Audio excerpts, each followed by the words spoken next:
Bonjour et bienvenue dans ce flash d'information. Le nouveau coronavirus continue sa progression à travers le monde. En Côte d'Ivoire, 60 nouveaux cas d'infection à Covid-19 ont été confirmés, portant à 444 le nombre total de cas dans le pays. Le ministre de la Santé et de l'Hygiène publique, Dr Eugène Akawele, a fait le point hier soir au micro de Salima Toudia. On l'écoute. Ce jeudi 9 avril 2020, 60 nouveaux cas d'infection à Covid-19 ont été enregistrés sur 247 échantillons prélevés, portant à 444 le nombre total de cas confirmés et 4 nouveaux guéris. La Côte d'Ivoire compte donc à ce jour 440 cas confirmés, 52 guéris et 3 décès, avec toujours la ville d'Abidjan comme épicentre de la pandémie. Face à l'évolution croissante du nombre de cas, le ministère de la Santé et de l'Hygiène publique, en collaboration avec les autres ministères, mène quotidiennement de nombreuses actions dans le cadre de la lutte contre la pandémie. Le ministère de la Santé et de l'Hygiène publique salue les efforts des Ivoiriens qui font de plus en plus des efforts pour respecter les mesures mises en place par le gouvernement. Cependant, il est important de rappeler que le respect des règles de confinement pour les personnes testées positives au Covid-19 est nécessaire pour éviter de nombreuses contaminations. Aussi, nous insistons auprès des populations, particulièrement les plus vulnérables, qu'il faut réduire les déplacements le plus possible et se protéger en portant un masque lors de nos déplacements.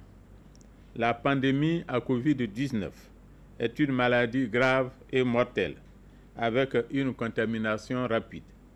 L'implication de tous est indispensable pour l'endiguer. Par ailleurs, devant l'apparition de signes tels que la toux, la fièvre et les difficultés respiratoires, veuillez contacter en urgence les numéros gratuits suivants, le 101, le 119, le 125 et le 143.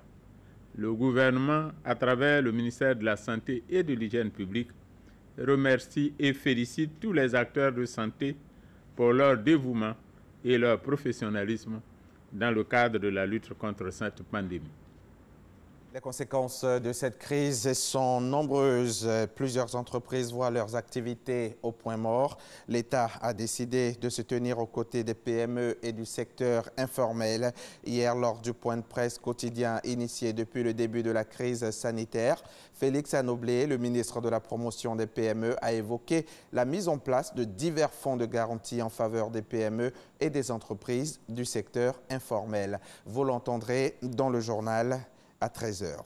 Les pêcheurs de Côte d'Ivoire sont en tournée de sensibilisation contre le coronavirus. Ils se sont rendus récemment dans les débarcadères de Lokodro, de Sibissa, de Vridiako et de Zimbabwe dans les communes d'Atekoubé et Port-Boué. Une mission de sensibilisation qui a pour objectif d'avoir, même en cette période de crise sanitaire, des produits halieutiques sains sur le marché national. Les précisions de Jean-Marc Djadji à suivre également dans le 13 h. Après une première réunion infructueuse mardi, puis des échanges tendus, les ministres européens des Finances sont finalement parvenus à s'entendre hier jeudi 9 avril sur une réponse économique commune face au coronavirus, trouvant un terrain d'entente avec les Pays-Bas longtemps inflexible. Le plan arrêté devrait se monter à au moins 540 milliards d'euros et concernera autant les travailleurs que les États ou les entreprises. Face à la pandémie, la réponse européenne doit s'orienter sur 3 axes principaux, jusqu'à 240 milliards d'euros de prêts du fonds de secours de la zone euro, un fonds de garantie de 200 milliards d'euros pour les entreprises et jusqu'à 100 milliards pour soutenir le chômage partiel.